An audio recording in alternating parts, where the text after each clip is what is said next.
amati dari tadi ya. Dan iya, tentang trauma saya sedikit paham dengan apa yang dijelaskan oleh Bu Natalia, tapi yang saya tanyakan adalah gimana membedakan antara trauma dan pura-pura trauma atau depresi dan pura-pura depresi, karena ini yang sering saya dapatkan. Aduh. Nah, ini ya saya bingung ini Bu, sebagai agent kalau mereka bilang trauma sama agent yang tidak tanggung jawab, oke, saya bisa pahami. Nah, giliran saya tanggung jawab, saya yang di PHP, Bu. Saya yang kena damprat tiap kali, dan omongan saya tuh dibalik. Jadi dia ngomong sama saya A, saya bantu A, ternyata dia katanya B. Nah, dia bilang trauma, otomatis kan saya orangnya nggak terimaan, dan ini pelajaran baik buat saya, tapi sekarang saya koreksi dua belah pihak. Kalau dulu kan nggak, saya terima laporan, saya langsung damprat majikan. Dan saya tidak melihat ke sisi sebelah, Bu. Jadi saya cuma melihatnya itu di CC-nya aja. Tapi sekarang saya, kenapa? Karena saya sering di PHP-in, dapat laporan palsu dari mbak-mbaknya gitu loh. Jadi gimana membedakan mana yang asli, mana yang palsu? Karena nangis kadang-kadang nggak asli, Bu. Bingung saya jadinya.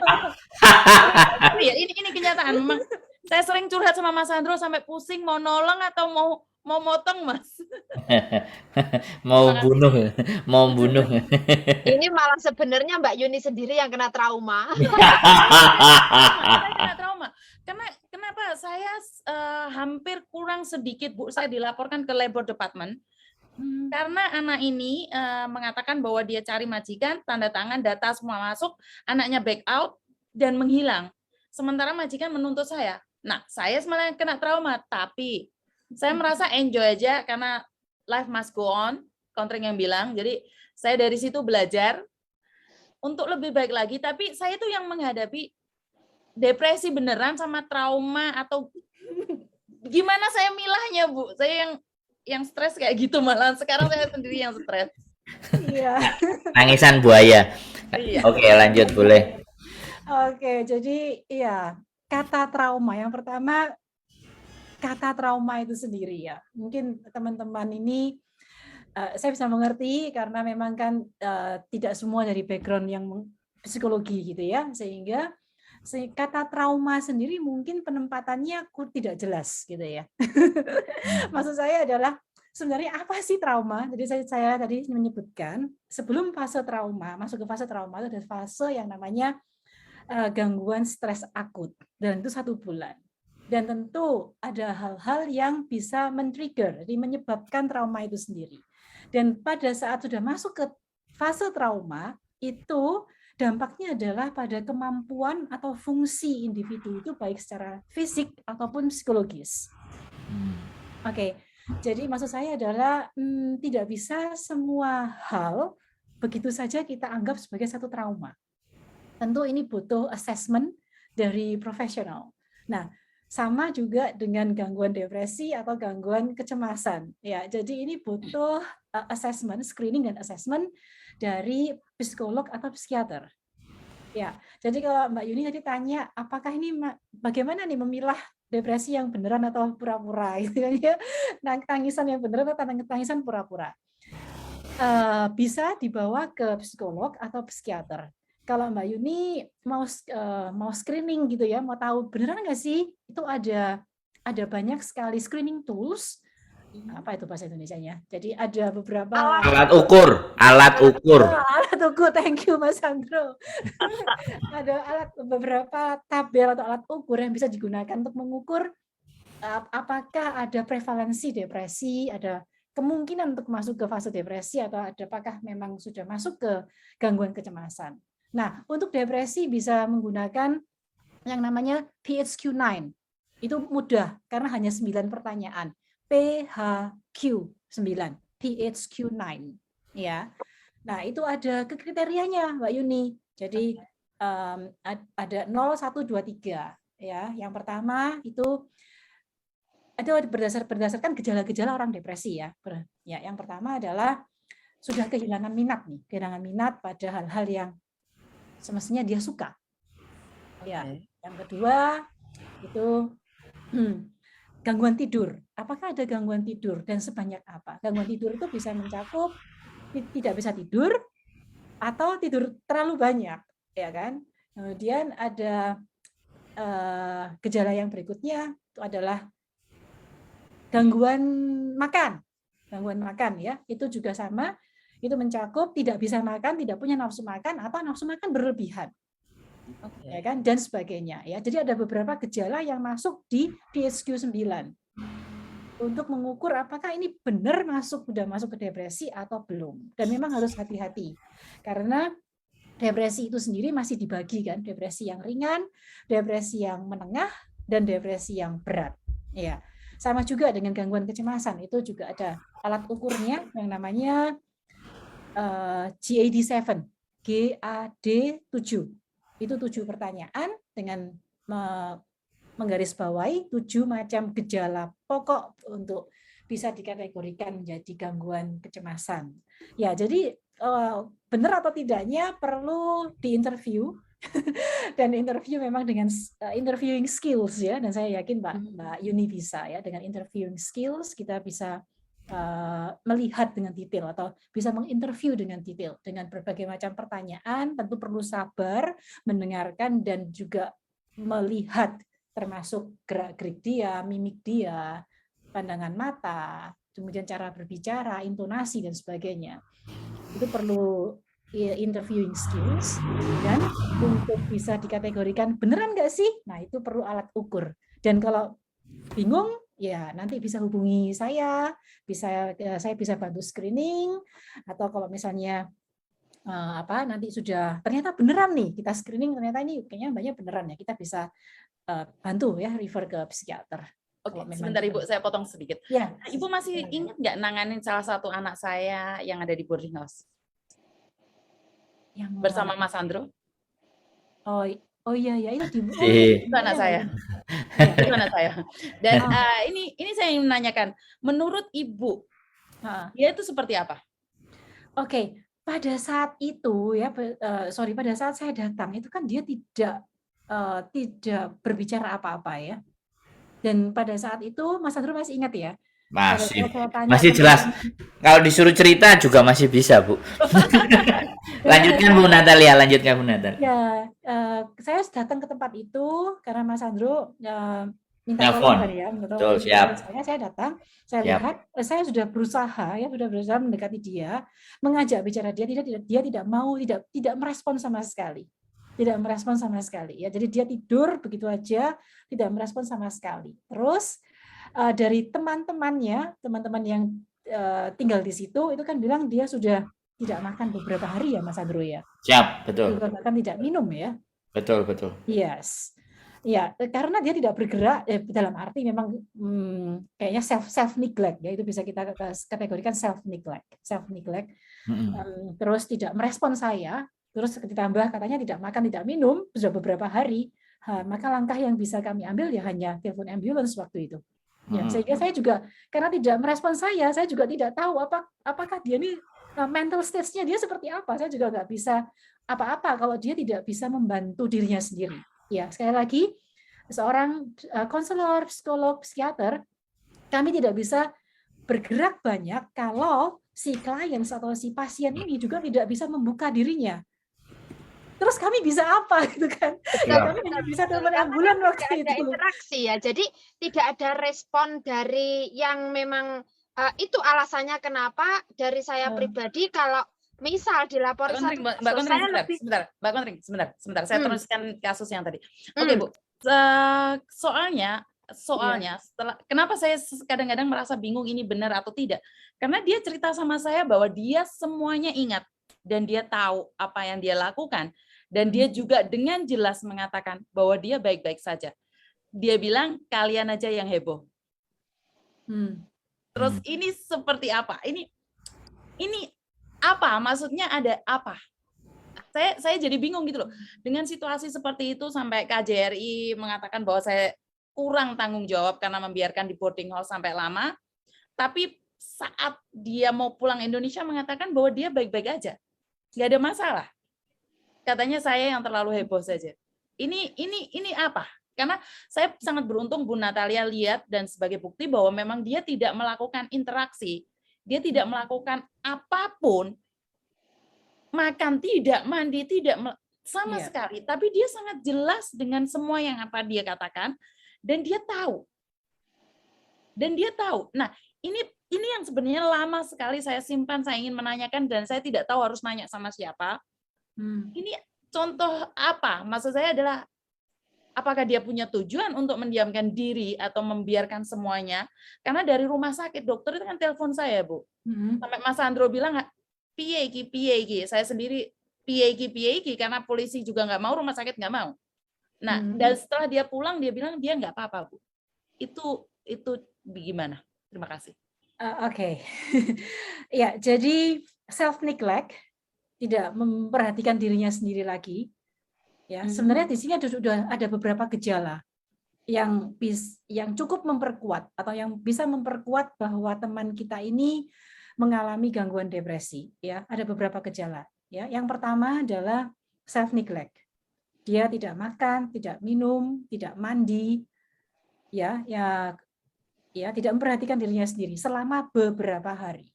Oke, karena ditolak ukur depresi itu adalah selama 2 minggu terakhir.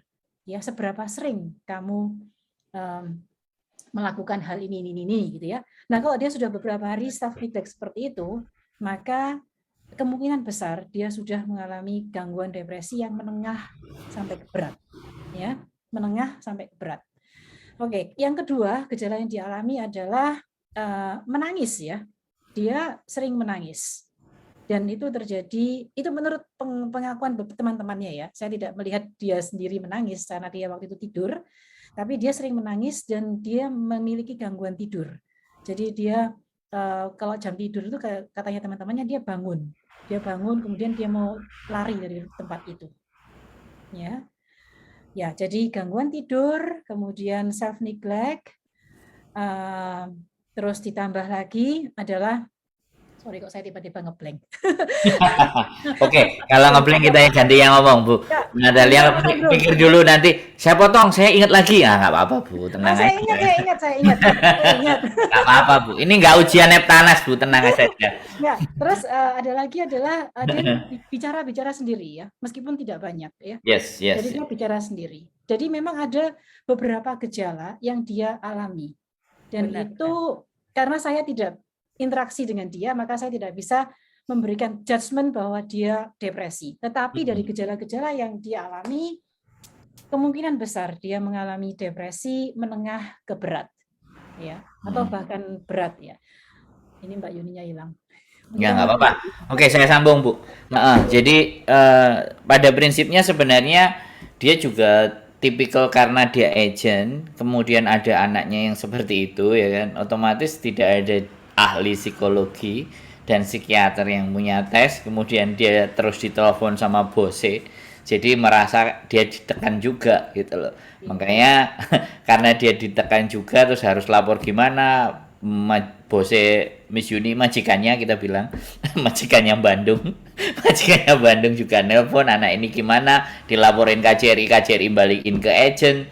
Nah akhirnya terus saya ngambil solusi untuk menghubungi Bu Natalia dan akhirnya ambulans masuk di rumah sakit, kemudian ya sudah dirujuk dari Wancai terus dirujuk ke rumah sakit Chaiwan. Nah di Chaiwan itu dia sembuh. Jadi menurut saya ya. Di situ sebenarnya sempat ditolak juga loh, Bu. Waktu di rumah sakit itu mengatakan bahwa dia tidak apa-apa. Terus dia bilang dia tidak mau makan. Terus kalian nyuruh aku ngapain dari pihak rumah sakit? Terus saya bilang, gimana caranya agar dia tinggal di rumah sakit? Nggak ada cara, kan ditolak kan Mas Sandro? Ya. Pokoknya dia tidak mau menerima si mbaknya itu di rumah sakit. Karena dia nggak mau makan, gangguannya bukan karena sakit. Setelah itu karena kita ada sesuatu yang kita bicarakan, kita mohon sama pihak rumah sakit, akhirnya setelah 2 hari, pihak rumah sakit mengantarkan dia ke Chaiwan. Jadi setelah dari Chaiwan, dia katanya dipukul, pokoknya disadarkan gitu. Gini-gini ini tuh dia tahu semuanya, Bu. Cuman kayak dia maunya kayak mau lepas gitu, tapi saya kurang tahu seperti apa yang dia rasakan. Dia semuanya jelas. Nah, ini saya yang kadang-kadang bingung. Enggak. Nah, jadi tadi udah dijawab sama Bu Natalia, dia dari medium ke berat, medium ke akut. Jawabannya itu, kita nggak bisa meminta jawaban lebih lagi dari Bu Natalia. Sekali lagi, Bu Natalia tidak menghandle. Tapi kalau Bu Natalia akan handle, dan akan dihadapi sama dia, kita akan tahu sampai sejauh mana gitu loh, Miss. Jadi jadi Nah, itu. ini Jadi ya. batasannya di situ. Lanjut Bu Natalia. Menarik diri ya. Menarik diri juga salah satu gejala.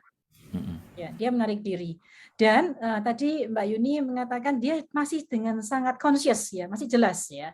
Nah, Betul. tentu orang yang dengan gangguan depresi menengah ke berat atau bahkan depresi berat atau bahkan gangguan psikosis sekalipun, ya itu udah fase lebih berat lagi dari depresi berat ya.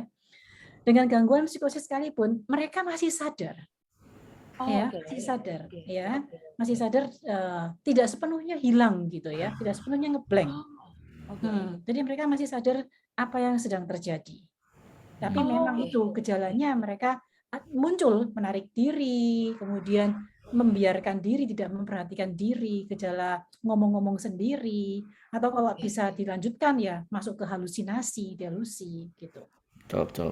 Oke. Berarti saya sendiri yang kurang paham karena saya menyangka bahwa gimana posisi sadar kamu mengatakan saya saja yang terlalu khawatir padahal dia baik-baik saja. Nah, di situ sebagai agent kan saya banyak menghadapi seperti ini, setidaknya saya tahu memposisikan posisi saya dan langkah apa untuk saya lakukan. Jadi saya enggak gimana ya? Soalnya saya menyalahkan keadaan Bu dari semua, atau mungkin karena dia tinggal di luar dan tidak punya uang, dijanjiin nikah. Jadi pikiran saya yang enggak karu-karuan, sementara saya kan tidak menghadapi satu anak saja. Jadi dengan begini ilmu baru buat saya. Terima kasih.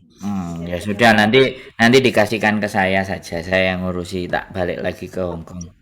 Hasilnya kebanyakan ngurusin orang itu loh, Bu Natalia sebenarnya. Makanya yang jadi depresi dia gitu loh. Jadi yang kebanyakan urusan dia, kebanyakan anaknya itu loh, banyak yang ngeluh ke dia, jadinya dia juga depresi gitu. Dia butuh refresh.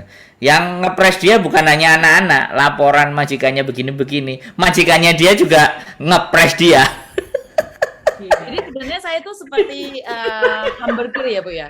Jadi di atas itu ada roti, di bawah roti masih ada sayur dikepres, saya di tengah Bu. Jadi posisi saya itu di tengah. Udah tenang.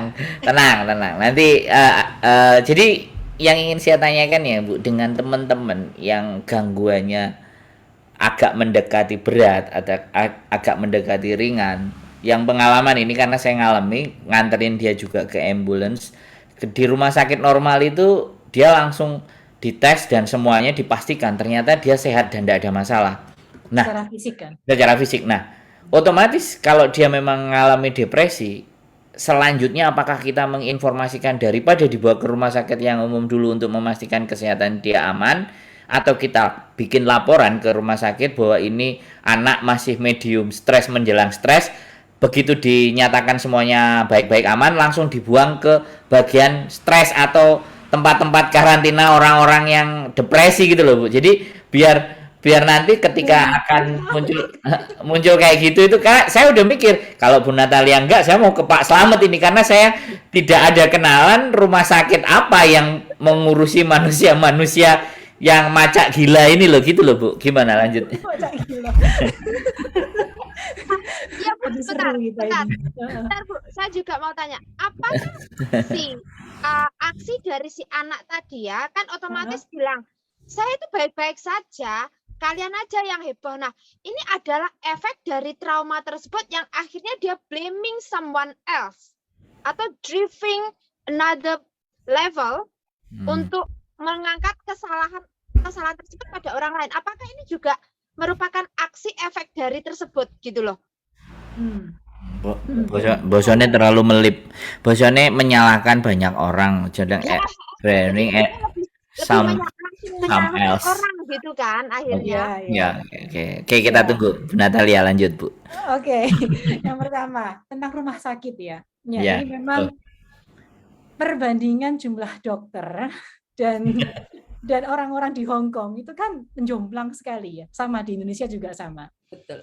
Jadi ini memang keterbatasan. Jadi memang ada satu bentuk keterbatasan di rumah sakit Hong Kong untuk residen sekalipun juga sama ya. Kita semua di Hong Kong mengalami kesulitan untuk akses ke rumah sakit umum sampai ke dokter yang spesialis maksud saya ya.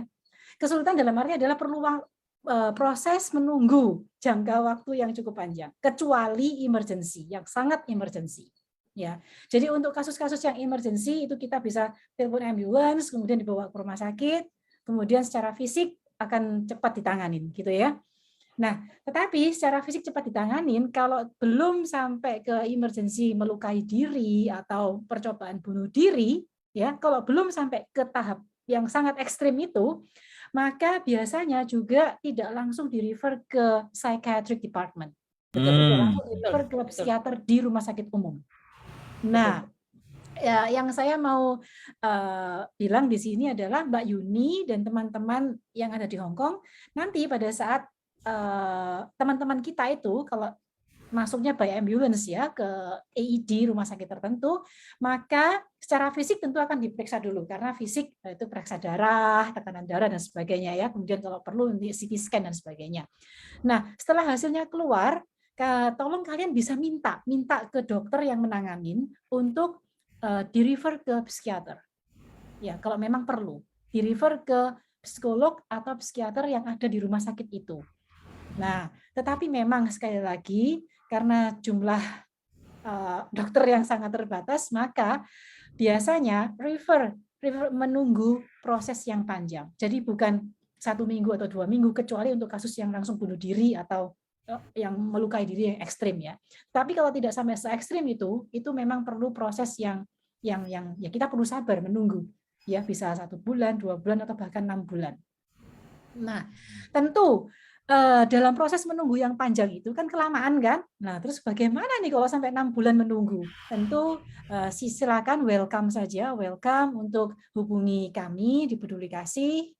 Sorry, ini sedikit promo ini. Oh ya, loh itu disampaikan Bu, penting itu.